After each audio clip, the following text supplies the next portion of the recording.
going back to Tottenham now as we do, and you go along the corridor and you look up and you're a part of the history where you're holding an FA Cup up or a UEFA Cup, or there's pictures on the wall. These guys, if they don't win something for Tottenham, will go back in 20 years' time and say, oh, you're in that team that got in the top 4 for 10 years or 8 years. I mean, as a footballer, you want to win things. You want some silverware. And I don't understand why the League Cup and the FA Cup is not set as a priority in some respects for Tottenham. Because I know when we won the FA Cup in 81, you felt as if we were going to do it again. We went back in 82 and won again. And then we won the Euro, and we nearly won 4 trophies in 1 year in 82. So it's a stepping stone for more success. Chelsea's first one under Mourinho was the League Cup. You can't go from there to there. And if they don't want to buy in the summer like they didn't buy, the main thing was keeping the players that they wanted to keep. That was important. But I still think, I've said it 2 seasons ago, it's a crossroads for Tottenham. Where they can go from here could be unbelievable. Could be the best history of the club in its future. But I don't see them going out on a limb to get it. But isn't this just a product of perhaps Daniel Levy's intentions? I reckon if you said to Daniel Levy, win the League Cup or the FA Cup or qualify for the Champions League, his answer every single time is qualify for the Champions League, because that's where the money is. That's where the riches are, for him to try and build the club or for the club to make as much money as possible. Well, I think lots of clubs will say that. Champions League, to owners of most clubs, would be the aim. But it's been difficult. I mean, I agree with Glenn. Have a go for FA Cup, League Cup. I can never understand why teams put weakened teams out in the League Cup when, they're middle of the table or whatever. But at Tottenham, go and try to win the trophy. The first trophy is going to be all important.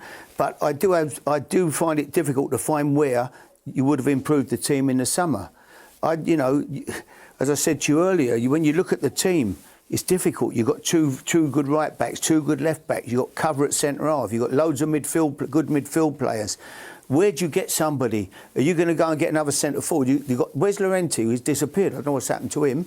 But you're going to go and try another centre. You say, well, we need another striker. If something happens to Harry Kane, we've got a problem. But how do you go to a striker who's supposed to be a good player, top player, and say, listen, I want you to come to the club, son. I want to sign you. I fancy you coming to Tottenham. You're going to be a great player for me.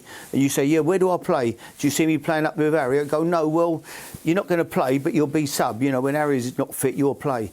Who are you going to get? Who's going to come to the club under them circumstances? Because no one's going to replace Harry Kane. I think the interesting thing about Spurs is that Glenn's right. They're in a spot now. They're established as a top 4 team, aren't they? Before they were a maybe. Now they're in. They finished 3rd last season. They've been top 4 for they've been the last 7 years. Been a top 4 team. But the thing is now suddenly just happened. No, but I think now, I think they've been punching above their weight. Really, considering the amount of money that they've invested financially, I think they're in an unbelievable position. Everybody else is spending 100, 200, 300 million, and Spurs are competing with them. So I think if they did invest a little bit, maybe they can take that. But where do you invest, Owen? I think they need a world-class winger. I think they need a world-class dribbler, a Dembele type. Those kids are there. And maybe they're trying, I don't know. You don't have to spend 100. Dembele went to Dortmund, I think it was about 17 million. He went to Barca a year later for 100. But they bought the boy in from PSG. Lucas, he's great. They need another one. I think he's a good buy in the sense that we don't actually know what his potential is. At PSG, never played enough, wasn't fit enough. Last year, he had to come and get fit. Who'd you go and get, though, Glenn? If someone said, you can go and buy a player, Glenn, you're manager of Tottenham. Have a look at this team, have a look at your squad. You've got them 2 right, say you've got double position everywhere, you've got cover. Who'd you go and buy? I'm saying the emphasis is really going out to win something. You're not going to keep this. If you think this group of players is going to go and win the league, but is another player going to make? If they'd have signed another player in the summer as cover for Harry Kane, which everybody say need another striker, is that going to make the difference between winning the league or not winning the league? Well, I think it does in a way, because it gives you an opportunity for Harry Kane to be looking over. He needed a rest. He's got a goal today, and then suddenly he gets 3 other chances on the back of that. But for me, is give him a rest. If you freshen it up.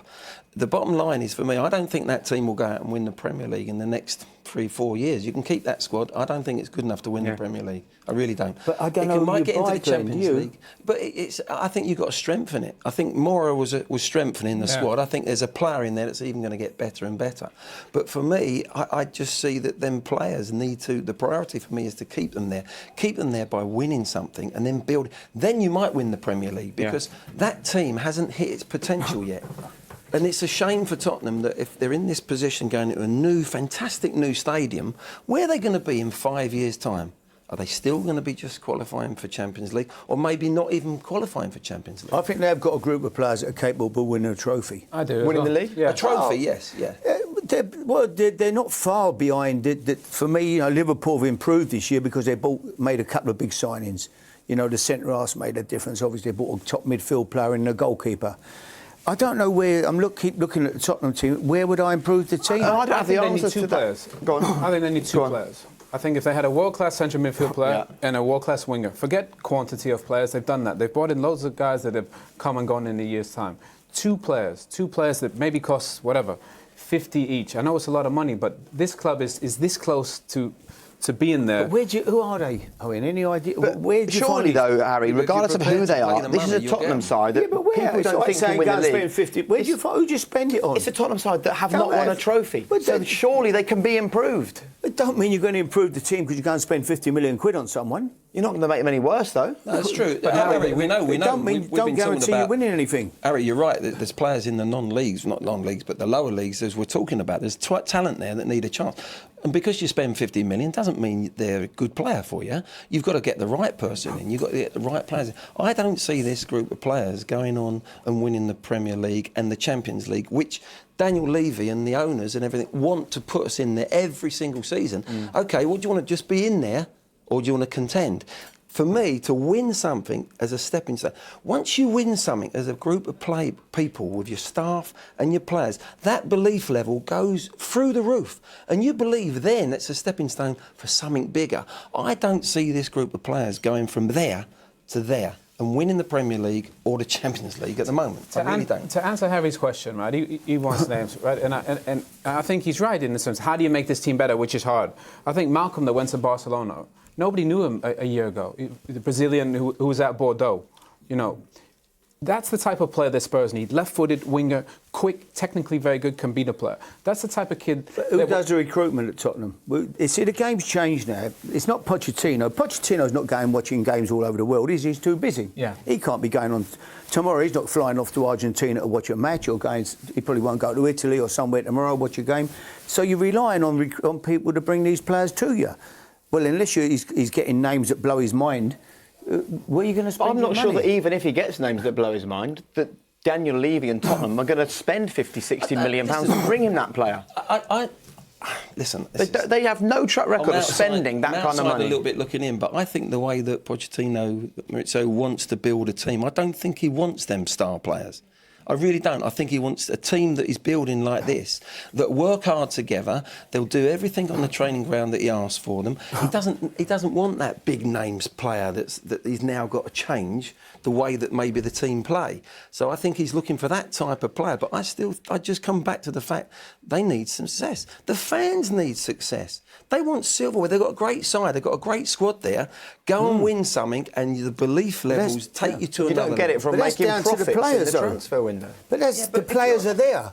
Maybe the manager's got to listen. As much as I love him and he's done great, maybe he's got to do a bit. But he's got to win a trophy with his team. They're good enough. Jake, that's a business. If that's a business, great. 15.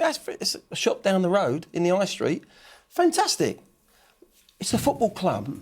Why do people come and watch football? Why do you play? The very crux of the matter, you Glenn, want to win things. Daniel Levy, as the chairman of the club, is doing what he thinks is right. Running it as a business. No, right? I think he'll spend the money. Do you? Yeah, I do. If it's the right. Listen, you've got the goalkeeper of the French team that wins the World Cup. You've got the two centre halves of Belgium. You've got the two full backs of England. I mean, but one of them's going to go if he's not. You've got Harry Kane up front. You've got Ericsson. It's a team of top international players. He spent 40 on a centre back. He'll spend the money. He'll spend it. And why didn't someone go and sign that? If you look, I don't. You can improve the centre. I think they've got two outstanding centre halves. They've got the boy Sanchez, who's going to be a good player. I don't know where they bring in, as I say, they bring in the boy from Swansea. But where do you find another centre forward, or you look for a winger? Zaha. Could they go and get someone like him? Zaha's perfect for Tottenham. Someone like that who can give them something different, maybe. But it's very difficult when you look round. you know, the boy they brought in there, Lucas, he looks a real player, doesn't he? Have they got players that Dembele's not going to stay there too long? He might go at the end of the season. Alderweireld's not going to stay there too long. Suddenly, this team we're talking about, Harry, could be depleted like that. Yeah. Rose might want to leave. So suddenly, is Davis as good as Rose? Who's as good as... So suddenly, this team, I can see a vision in the next few years, could actually be you're sitting back in 5 years' time going, what happened to that Spurs side that beat Real Madrid? So what at stops Wembley? that from happening? Because you need to... Even Alex Ferguson, when he won the league, kept putting two good players in every single season, and it keeps everyone on their toes. There's challenge. Harry Kane needs somebody challenging for his position. Ericsson needs someone challenging, someone better than him. Someone, though, Glennie. I don't know where you find someone to challenge money. Harry Kane when he's Contractual wise, he's the and best in centre forward transfer. in the world of his type. Maybe